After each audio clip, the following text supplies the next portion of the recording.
Part 2 plates நேயர்களுக்கு வணக்கம். இன்னைக்கு நம்மளோட சேனல்ல ஒரு நான்வெஜ் ரெசிபி தான் கற்றுக்க போகிறோம். ஆலு மட்டன் கீமா கறி எப்படி செய்கிறதுன்னு கற்றுக்க போகிறோம். இந்த ரெசிப்பியை நீங்கள் சப்பாத்தி, நான், பராட்டா, இட்லி, தோசை, ரைஸ் எது கூட வேணாலும் செஞ்சு சாப்பிட்லாம். ரொம்ப ரொம்ப அருமையாக இருக்கும். இந்த சூப்பரான ரெசிப்பியை செய்கிறதுக்கு என்னென்ன பொருள் தேவை அப்படிங்கிறத கீழே டிஸ்கிரிப்ஷன் பாக்ஸில் கொடுத்துருக்கேன், பார்த்து தெரிஞ்சுக்கோங்க. இப்போ இது எப்படி செய்கிறதுன்னு பார்க்கலாம். கடாயில் ஒரு 4 டேபிள் ஸ்பூன் எண்ணெய் ஊற்றிக்கோங்க. எண்ணெய் நல்லா சூடானதுக்கப்புறமா ஒரு அரை டீஸ்பூன் சோம்பு போட்டுக்கோங்க. இதோடவே 2 ஏலக்காய் போட்டுக்கோங்க. ஒரு சின்ன துண்டு பட்டை,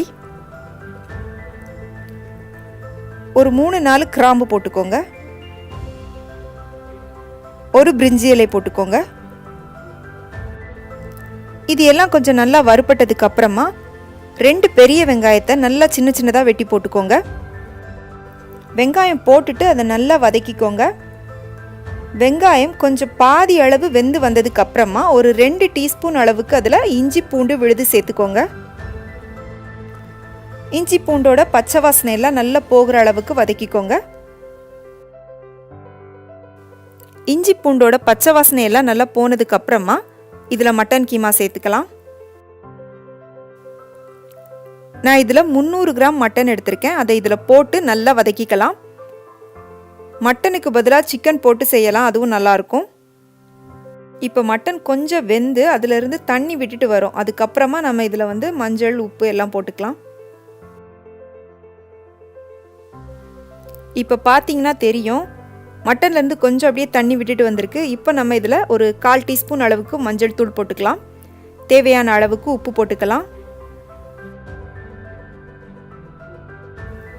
இப்போ இதை ஒரு தடவை நல்லா கலந்து விட்டுட்டு மூடி போட்டு ஒரு 10 நிமிஷம் வேக விட்டுக்கலாம். அது நல்லா வெந்ததுக்கப்புறமா நம்ம மற்ற பொருள் எல்லாம் சேர்த்துக்கலாம்.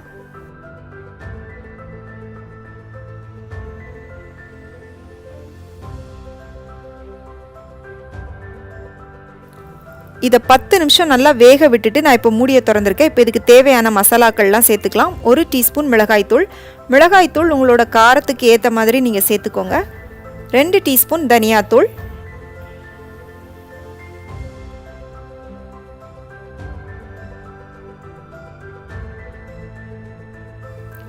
1/2 டீஸ்பூன் சீரகத்தூள் போட்டுக்கோங்க. இப்போ இது எல்லாத்தையுமே நல்லா ஒரு தடவை கலந்து விட்டுக்கோங்க. நீங்கள் உங்ககிட்ட மட்டன் மசாலா இருந்துச்சுன்னா அது போட்டு பண்ணாலும் ரொம்ப நல்லாயிருக்கும். இப்போ இந்த மசாலாவோட பச்சை வாசனையெல்லாம் நல்லா போனதுக்கப்புறமா ஒரு தக்காளி, நல்லா பழுத்த தக்காளி, ஒரு தக்காளியை நல்லா சின்ன சின்னதாக வெட்டி போட்டுக்கோங்க. பெரிய தக்காளியாக இருந்தால் ஒரு தக்காளி, சின்ன தக்காளியாக இருந்தால் 2 தக்காளி போட்டுக்கோங்க. நல்லா பழுத்த தக்காளியாக போட்டு வதக்கிக்கோங்க. இப்போ இந்த தக்காளியெல்லாம் கொஞ்சம் நல்லா வேகட்டும். அது வரைக்கும் நம்ம இதை ஒரு மூடி போட்டு ஒரு 3 நிமிஷம் வேக விட்டுக்கலாம். இப்போ இதை திறந்து பார்க்கலாம். தக்காளி எல்லாம் நல்லா வெந்துருச்சு. நான் இதில் ஒரு 3 மீடியம் சைஸ் உருளைக்கிழங்க கொஞ்சம் பெரிய பெரிய துண்டாக வெட்டி வச்சுருக்கேன். அதை இதோட போட்டுக்கலாம்.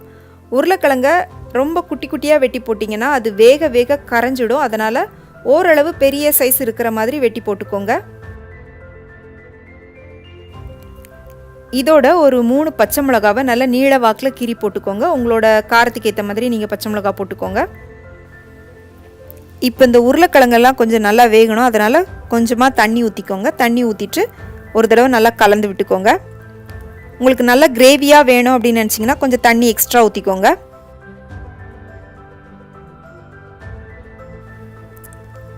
இப்போ திரும்பவும் மூடி போட்டு இன்னொரு 5 நிமிஷத்துக்கு இதை நல்லா வேக விட்டுக்கலாம்.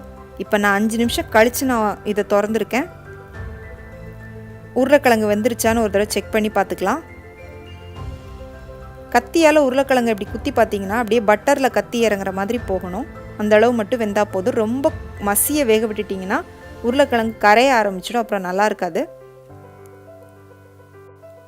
ஒரு சின்ன துண்டு தேங்காவோட 3 முந்திரியை சேர்த்து நல்லா விழுதாக அரைச்சி இதில் சேர்த்துக்கலாம். தேங்காய் சேர்க்காம கூட பண்ணலாம். ஆனால் நீங்கள் தேங்காய் சேர்த்துக்கிட்டிங்கன்னா உங்களுக்கு இன்னும் கொஞ்சம் கிரேவி நல்லாயிருக்கும். அதே சமயம் சுவையும் ரொம்ப நல்லாயிருக்கும். நீங்கள் இட்லி, ரைஸ், தோசை இதோடெல்லாம் சேர்த்து சாப்பிட்றதா இருந்தால் தேங்காய் சேர்த்து செய்யுங்க, ரொம்ப நல்லாயிருக்கும். இதில் இன்னும் கொஞ்சம் கூட தண்ணி ஊற்றிக்கலாம். ஏன்னா தேங்காய் சேர்த்ததுக்கப்புறமா உங்களுக்கு கிரேவி இன்னும் கொஞ்சம் நல்லா திக்காகும். அதனால் கொஞ்சம் எக்ஸ்ட்ரா தண்ணி ஊற்றிக்கோங்க. இதில் ஒரு அரை டீஸ்பூன் கரம் மசாலா தூள் சேர்த்துக்கோங்க. கரம் மசாலா தூள் நீங்கள் வீட்டில் அரைச்ச மசாலாவாக இருந்தாலும் சரி, இல்லை கடையில் வாங்கின மசாலா தூளாக இருந்தாலும் சரி சேர்த்துட்டு ஒரு தடவை நல்லா கலந்து விட்டுட்டு இனிமேல் மூடி போடாமல் அடுப்பை லோ ஃப்ளேமில் வச்சுட்டு ஒரு 3 நிமிஷம் இதை நல்லா வேக விட்டுக்கோங்க. இப்போ 3 நிமிஷத்துக்கு அப்புறமா நல்லா வெந்து எண்ணெயெல்லாம் தனியாக அப்படியே மேலே மிதந்து வந்துருச்சு.